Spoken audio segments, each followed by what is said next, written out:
연락처에는 사람이 넘칩니다. 카카오톡 친구도 수백 명입니다. 회사 단톡방은 하루 종일 울리고 SNS에는 아는 얼굴들이 계속 올라옵니다. 그런데 이상하게도 정말 무너지는 날 전화를 걸 사람은 잘 떠오르지 않습니다. 차가 고장났을 때 부를 사람은 보험사입니다.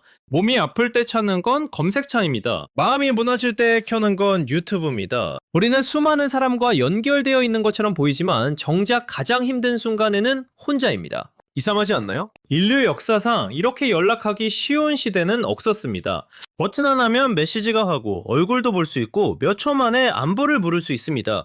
그런데 왜 우리는 점점 더 누구에게도 기대지 못하는 사람이 되어갈까요? 우리는 이 문제를 성격 탓으로 돌립니다. 내가 원래 차가운 사람이라서, 내가 원래 혼자가 편해서, 내가 인간관계를 잘 못해서.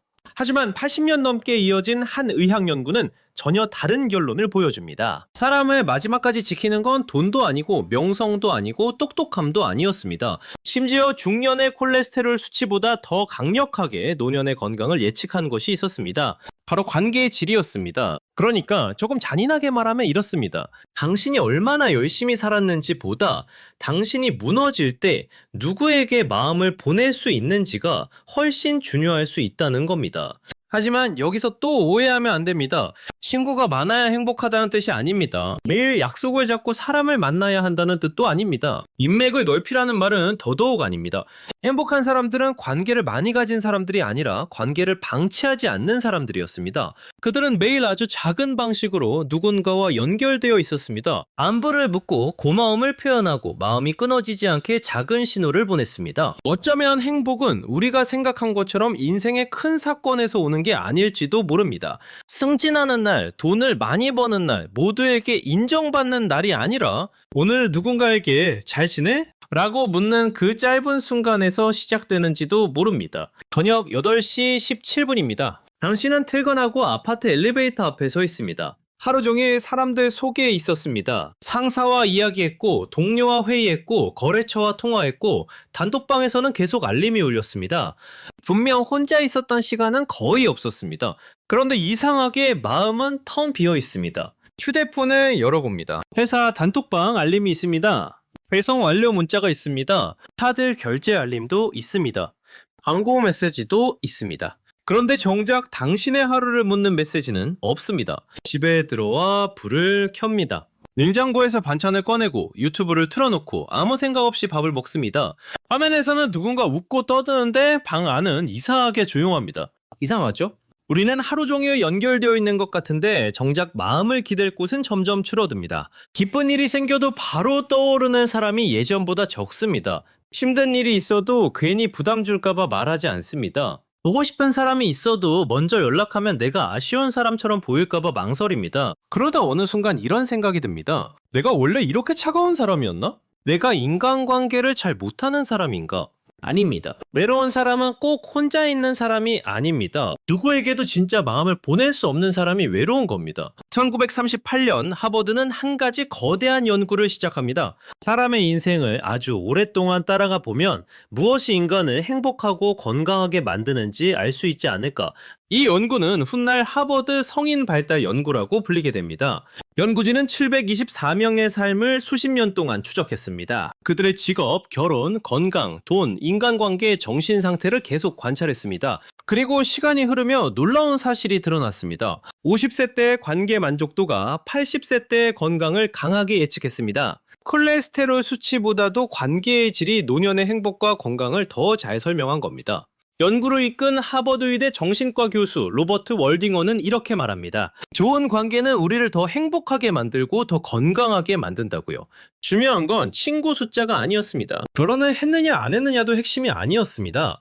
핵심은 내가 힘들 때 마음을 열 수 있는 사람이 있는가 였습니다. 내가 무너졌을 때 나를 판단하지 않고 들어줄 사람이 있는가 였습니다. 이 결과는 다른 연구에서도 반복됩니다. 심리학자 줄리엔 홀트 런스테드 연구팀은 148개의 연구, 30만 명이 넘는 사람들의 데이터를 분석했습니다. 그 결과 사회적 관계가 강한 사람들은 그렇지 않은 사람들보다 생존 가능성이 약 50 더 높았습니다. 이쯤 되면 관계는 그냥 기분 좋은 장식이 아닙니다. 있습니다. 관계는 건강의 문제입니다. 관계는 뇌의 문제입니다. 관계는 생존의 문제입니다. 좋은 관계는 뇌에게 이런 신호를 보냅니다. 너는 지금 혼자가 아니다. 위험이 와도 함께 버틸 사람이 있다. 그러면 몸의 긴장이 내려가고 스트레스 반응이 줄어들고 세상이 조금 덜 위협적으로 느껴집니다. 반대로 아무에게도 마음을 보낼 수 없는 사람의 뇌는 계속 경계 상태에 머뭅니다. 겉으로는 멀쩡히 일하고 웃고 생활해도 안쪽에서는 조용히 비상등이 켜져 있는 겁니다. 사람의 관계를 산을 오를 때 묶는 안전줄이라고 생각해 보세요.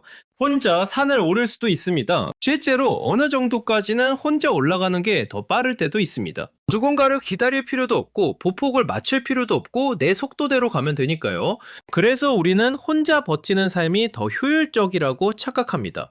하지만 문제는 바람이 불 때입니다. 발을 헛디딜 때입니다.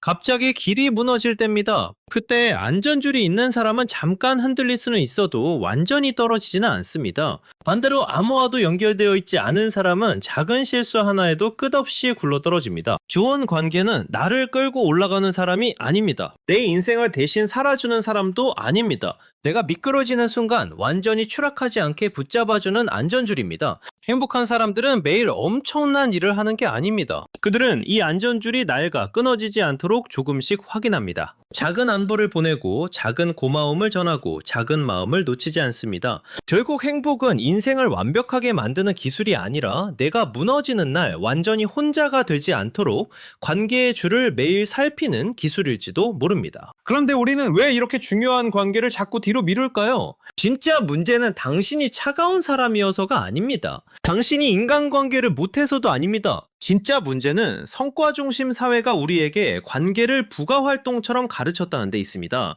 우리는 어릴 때부터 배웁니다. 좋은 성적을 받아야 한다. 좋은 대학에 가야 한다. 좋은 회사에 들어가야 한다. 돈을 벌어야 한다. 인정받아야 한다. 그런데 이상하게도 아무도 이렇게 가르쳐주지 않습니다. 관계도 매일 돌보지 않으면 약해진다고요. 고마움도 표현하지 않으면 사라진다고요. 사랑도 방치하면 어느 순간 어색함이 된다고요.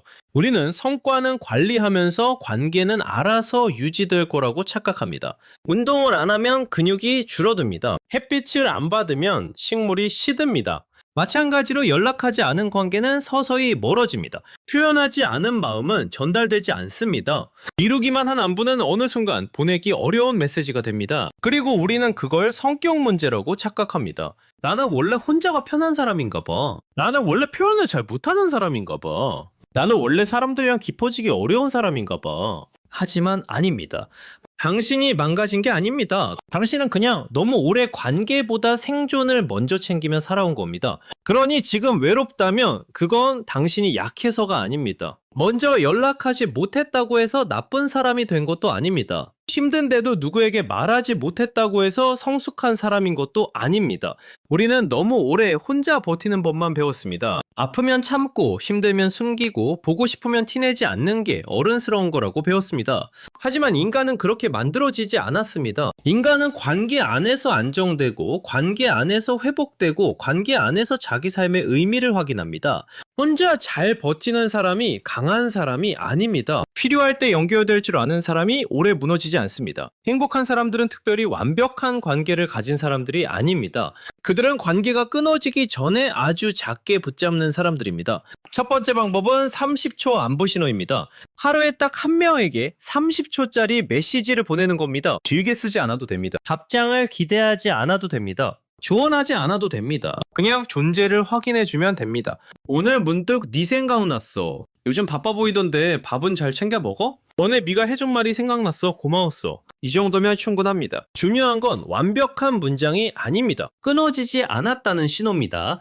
오늘 연락처에서 한 명만 떠올려 보세요. 가장 부담 없는 사람에게 한 줄만 보내면 됩니다. 두 번째 방법은 고마움 현금화입니다. 마음속 고마움은 생각만 하면 사라집니다. 말로 꺼내야 관계에 입금됩니다. 그냥 고마워라고 말하는 것도 좋지만 더 좋은 방식은 구체적으로 말하는 겁니다. 아까 회의 때 내 말 다시 받아줘서 고마웠어. 요즘 내가 정신없었는데 먼저 연락해줘서 마음이 좀 놓였어. 그날 네가 별말 없이 들어줘서 진짜 살 것 같았어. 고마움은 구체적일수록 오래 남습니다. 상대는 그제야 합니다. 내가 이 사람에게 아무것도 아닌 존재가 아니었구나. 내 작은 행동이 누군가에게 힘이 되었구나. 그 감각이 관계를 다시 따뜻하게 만듭니다. 세 번째 방법은 관계 운동 시간입니다. 하루 5분만 관계를 위한 시간으로 비워두세요. 운동이 꼭 헬스장에 가야만 가능한 게 아니듯 관계도 꼭 긴 약속이 있어야만 유지되는 게 아닙니다. 부모님에게 3분 전화하기, 친구에게 음성 메시지 하나 보내기, 배우자나 연인에게 오늘 뭐가 제일 힘들었는지 묻기, 동료에게 요즘 괜찮냐고 진심으로 물어보기. 이런 작은 반복이 관계의 근육을 만듭니다. 한 달에 한 번 거창한 만남보다 매일 아주 작은 연결이 사람을 더 오래 살립니다. 우리는 자꾸 행복을 미래로 미룹니다. 돈을 더 벌면 행복해질 거라고 생각합니다. 승진하면 행복해질 거라고 생각합니다. 내가 더 완벽한 사람이 되면 그때 사람들과 편하게 연결될 수 있을 거라고 믿습니다. 하지만 하버드 연구가 보여준 건 반대였습니다. 인생의 마지막에 사람을 붙잡아주는 건 성적표가 아닙니다. 통장 잔고도 아닙니다. 나를 기억해주는 사람, 내가 사랑했던 사람, 내가 마음을 주고받았던 순간들입니다. 누군가에게 연락한다는 건 단순한 인간관계 관리가 아닙니다.